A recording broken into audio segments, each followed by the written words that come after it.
Amados hermanos y amigos, preciosa iglesia, sean todos hoy bienvenidos al estudio bíblico. Yo quiero invitarles para que contestemos una pregunta. ¿Qué significa ser cristiano? Y vamos a orar para que el Espíritu Santo nos guíe a responder este cuestionamiento tan serio que el Espíritu Santo nos hace en esta hora. Amado Dios Rey, te damos gracias en el nombre poderoso de nuestro Señor Jesucristo. Gracias Dios amado, gracias Espíritu Santo por esta oportunidad preciosa de tener una vez más un encuentro con tu gloriosa palabra, que es vida y que es vida en abundancia. Nos acercamos a ella con todo respeto y amor, esperando que tú, mi amado Espíritu Santo, nos instruyas, nos enseñes, en el todopoderoso nombre de Jesús. Amén. Amados, sean todos bienvenidos al estudio bíblico de hoy.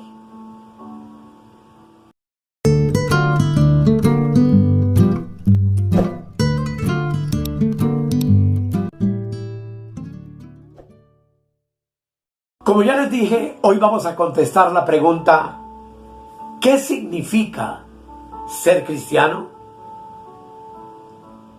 Y es indudable que para muchos esta pregunta genera cientos de respuestas, teniendo en cuenta, por supuesto, la ideología religiosa de algunos, sus conceptos con los cuales han sido adoctrinados,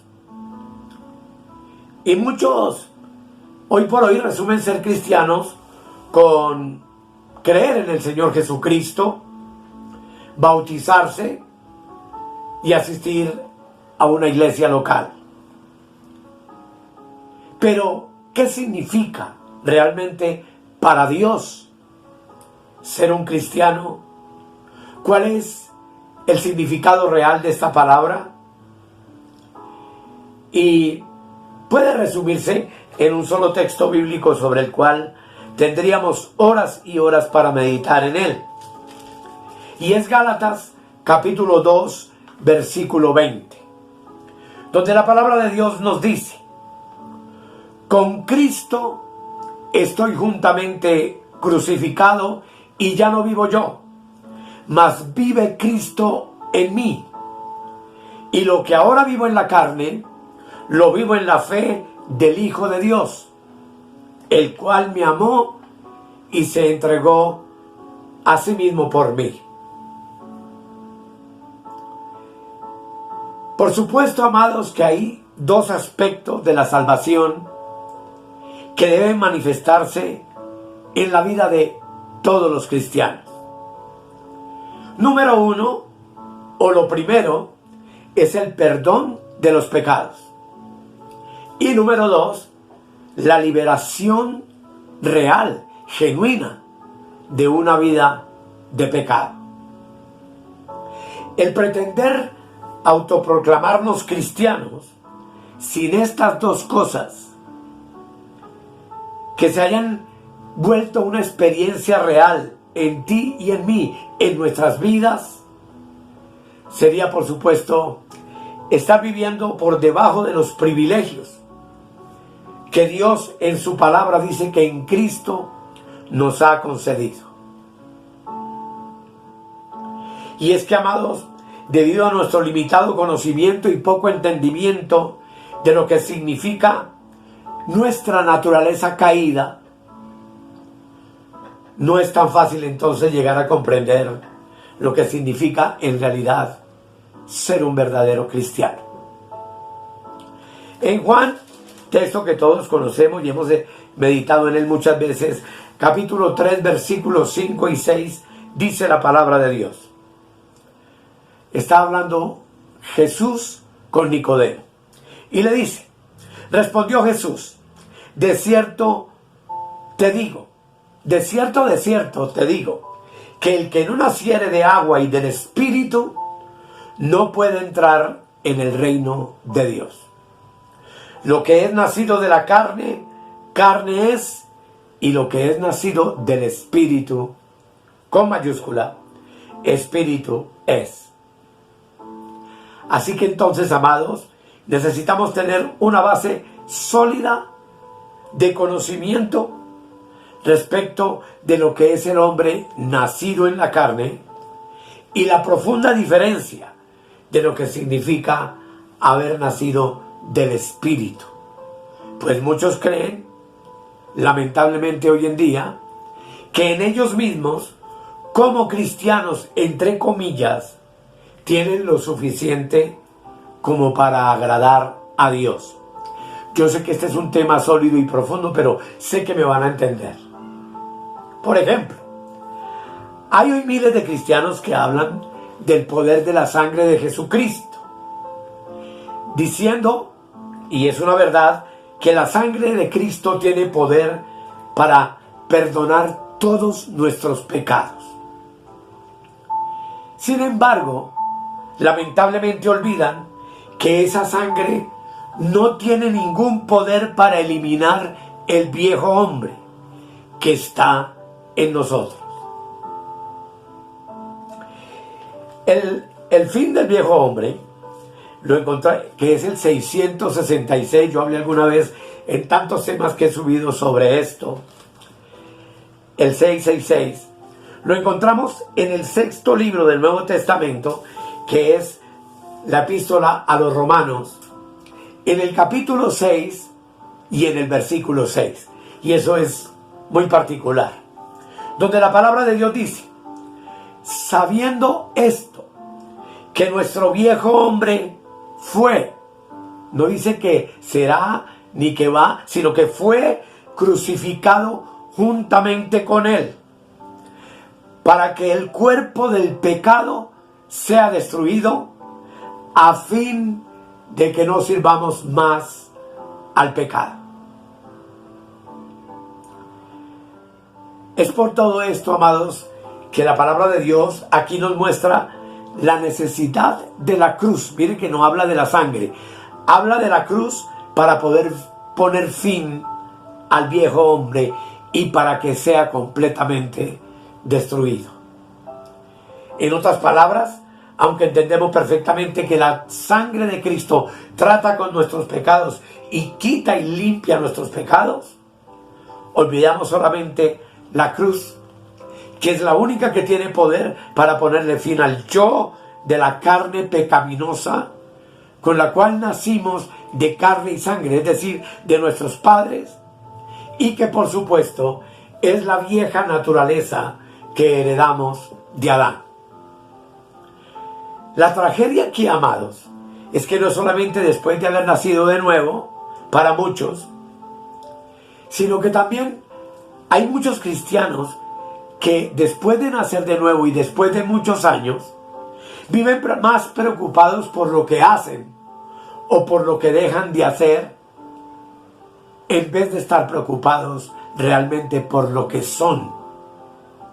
Y algunos piensan que con solo haber rectificado algunas cosas en su conducta, en su comportamiento exterior y en su vida, eso ya es suficiente para ser un buen cristiano. Por tanto, lo único que hacen es procurar mejorar mucho sus actos y su comportamiento externo. Sin embargo, también ellos mismos intentan agradar al Señor por encima de todas las cosas, solo que descubren que hay dentro de ellos algo que les impide verdaderamente serle agradables a Dios.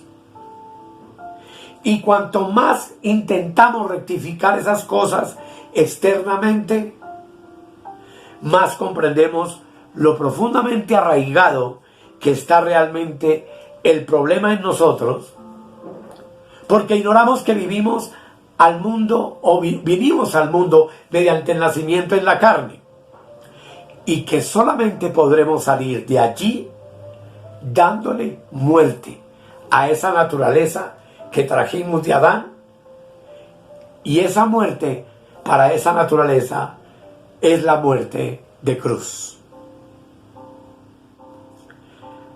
También intencionalmente pensamos muchas veces que la única manera de salir es por medio de la muerte, y quizá algunos piensan que acabar con nuestra pecaminosidad haga de nosotros el deber de acabar con nuestra propia vida.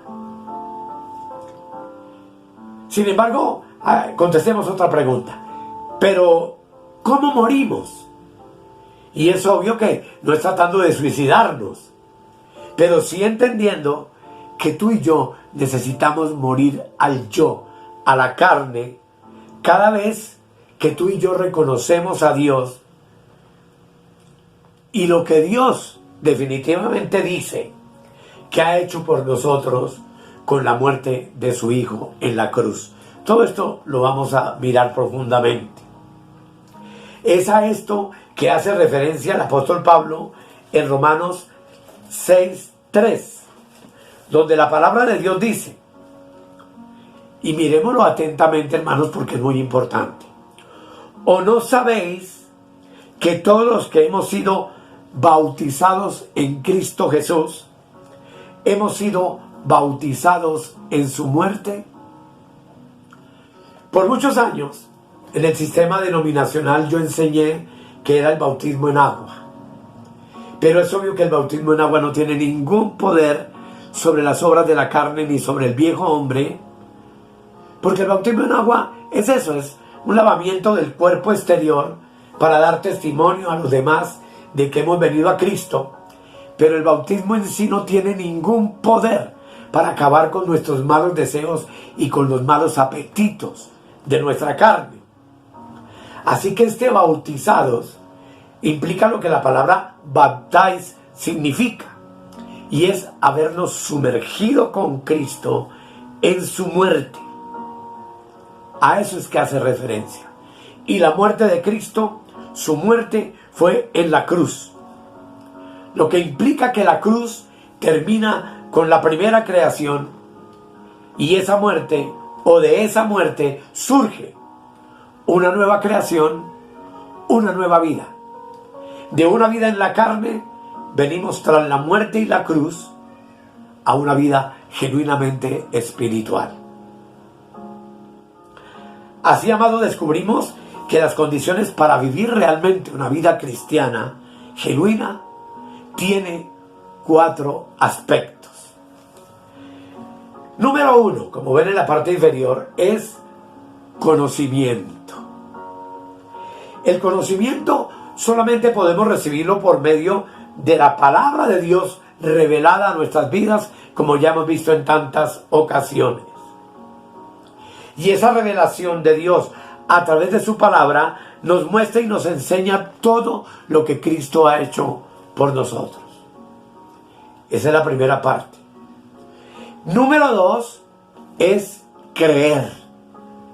Es decir, es llevar a la experiencia personal todo lo que Él nos ha revelado a nuestras vidas a través de su obra perfecta, y valga la redundancia, hecha en favor nuestro por medio de nuestro Señor Jesucristo. Número 3 es presentarnos ante Dios. Es decir, es la consagración a Dios. ¿En base a qué? Tú y yo nos presentamos en esta nueva creación a Dios en Cristo por lo que conocemos y nos ha sido revelado. Y todo eso concierne a la vida que Dios indudablemente ha puesto dentro de nosotros en Cristo.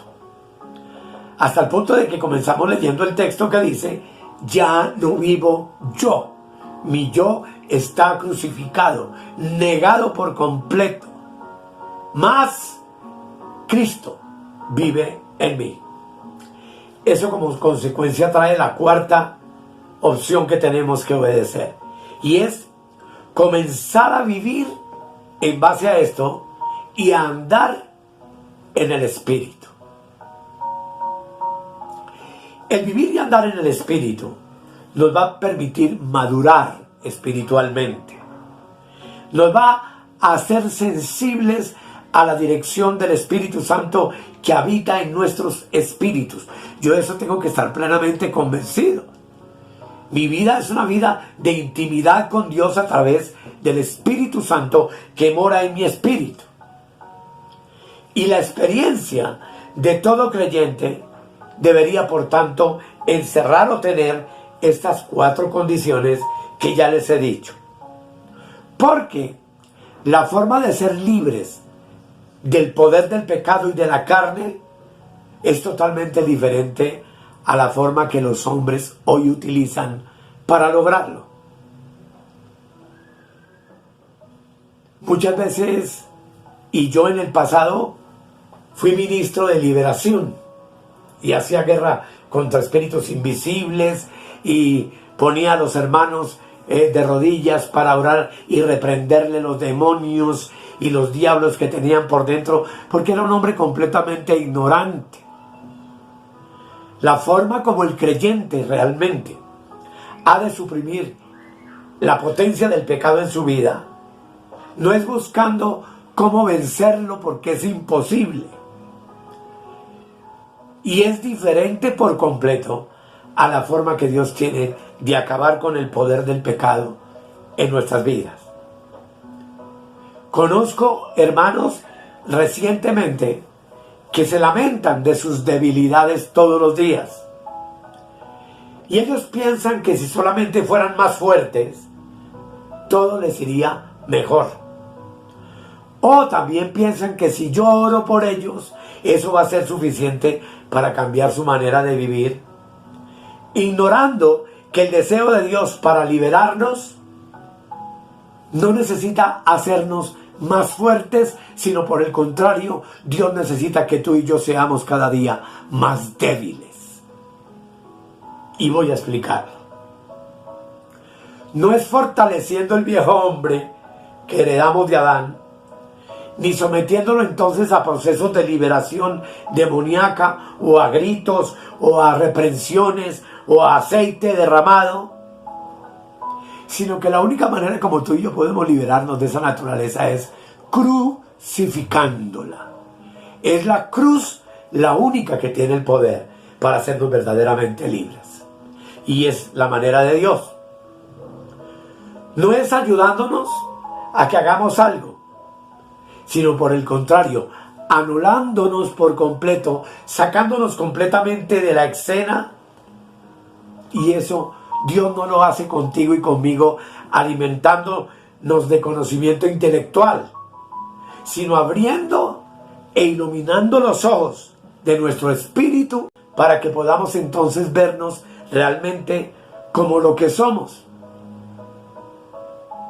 y como lo que tenemos también en Cristo. Dios opera nuestra liberación del pecado anulando nuestros propios pensamientos y razonamientos, quitando de nosotros nuestras ideas acerca de lo que significa ser espiritual. Así que la única manera entonces es dejando que la palabra de Dios se convierta en una palabra viva, en una palabra revelada en nuestro espíritu, para que esa palabra viva, revelada en nuestro espíritu, alumbre los ojos de nuestro entendimiento, que es una facultad de nuestra mente. Dice Efesios capítulo 1, versículos 17 y 18. Es la oración del apóstol Pablo por ti y por mí y por la iglesia. Dice: para que el Dios de nuestro Señor Jesucristo, el Padre de gloria, os dé espíritu de sabiduría y de revelación en el conocimiento de Él. 18.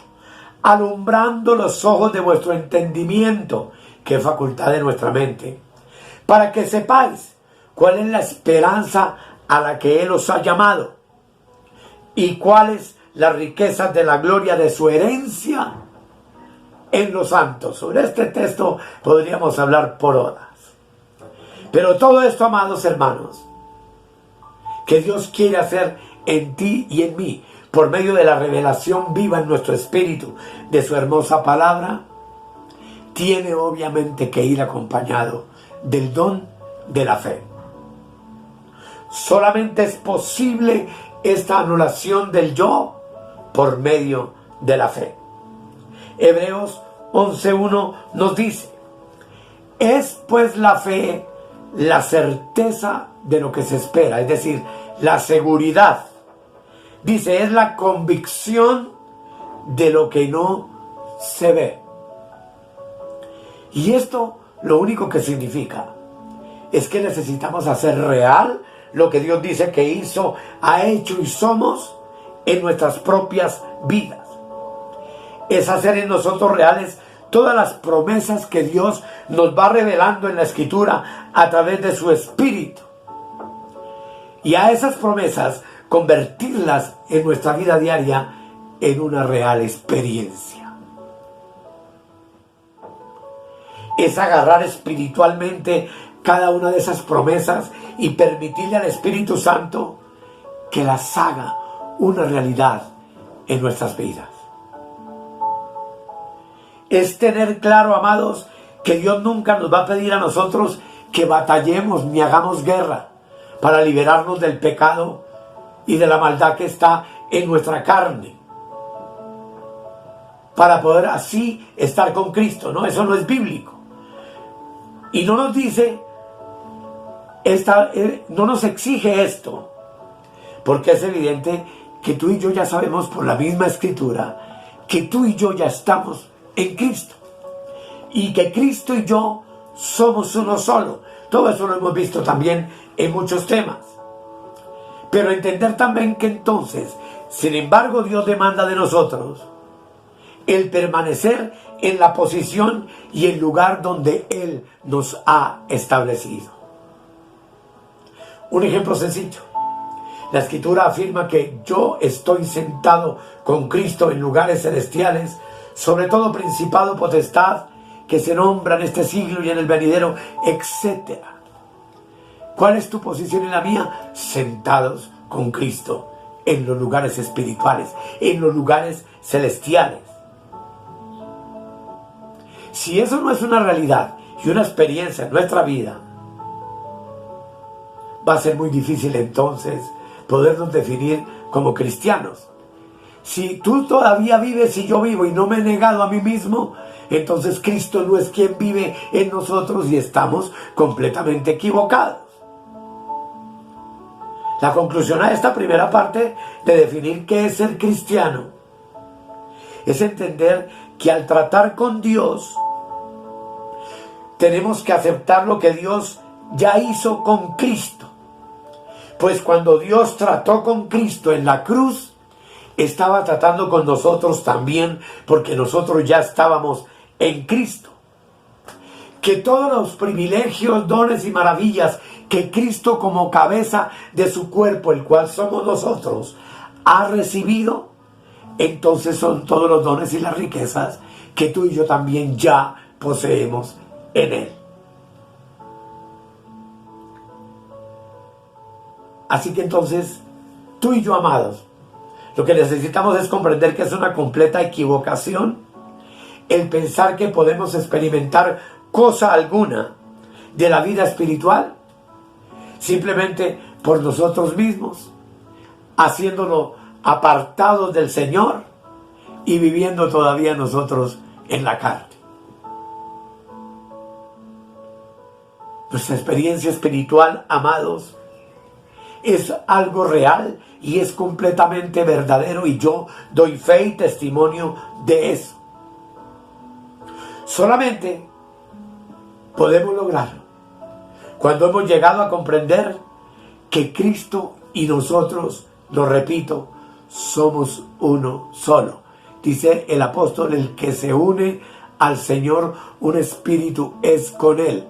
De tal manera que, como veremos en el futuro, cuando Él fue crucificado, yo fui crucificado juntamente con Él. Que cuando Cristo murió, literalmente en la cruz, yo morí con Él. Pero que cuando Cristo resucitó, yo también resucité con Él para nueva vida. para vivir la vida de la nueva creación, para poder tener libertad para vivir en el Espíritu, para ser libre por su sangre de todos mis pecados, pero para ser libres por la cruz, la muerte y la resurrección del poder de la carne en mi vida. Solo así, amados, tú y yo podemos vivir una vida real y genuina, y solo así tú y yo podremos llamarnos cristianos. Concluyo esta parte dejándoles esta reflexión. Tú y yo tenemos que entender que Cristo y yo somos uno solo. Tú y Cristo eres uno solo. Y primera de Juan, el capítulo 4, el versículo 17, nos dice: en esto se ha perfeccionado el amor en nosotros. ¿Quién es el amor? Es Dios, porque Dios es amor. Si lo parafraseamos, diríamos que en esto se ha hecho perfecto Dios en nosotros. Dice el verso, para que tengamos confianza en el día del juicio, en el arrebatamiento y en el tribunal de Cristo. Y termina el texto diciendo, pues como Él es, o sea, Cristo, así somos nosotros en este mundo. Amados, yo sé que todo esto es demasiado profundo, pero voy a tratar en los temas siguientes de hacerlos que puedan comprender esta verdad maravillosa. Si todavía tú vives y piensas y haces tus cosas separado de Cristo, quiere decir que no eres un cristiano. Pero si has muerto a tu yo, procuras con diligencia presentarte delante de Dios aprobado, como dice también el apóstol Pablo, como vivo de entre los muertos.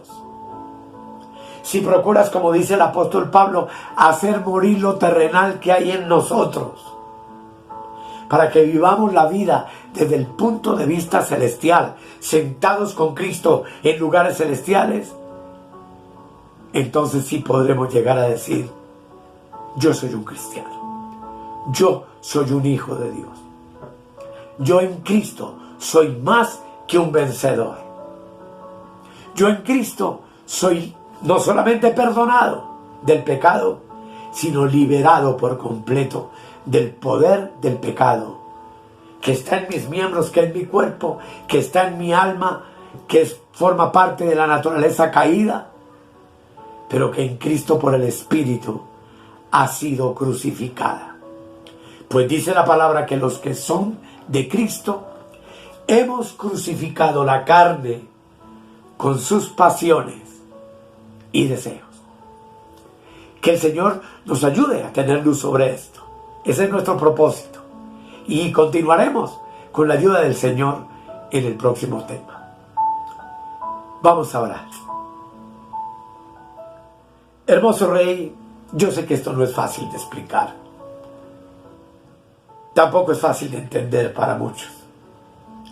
Pero sé que tu Espíritu Santo quiere revelarse en nuestras vidas a través de la poderosa verdad de la necesidad que tenemos de entender lo que ha significado para cada uno de nosotros nacer de nuevo, nacer de lo alto, nacer del Espíritu, nacer del agua, que es el poder precioso que tu palabra le da a tu palabra espiritual, que tú nos revelas y que tú nos enseñas para ser instruidos y para tener sabiduría, entendimiento y unos ojos espirituales abiertos a la realidad de lo que tú hiciste por nosotros en Cristo, pero que cuando lo hiciste en Cristo, todo lo que hiciste en Cristo, ya lo hiciste en nosotros, porque Cristo y nosotros hoy somos uno solo.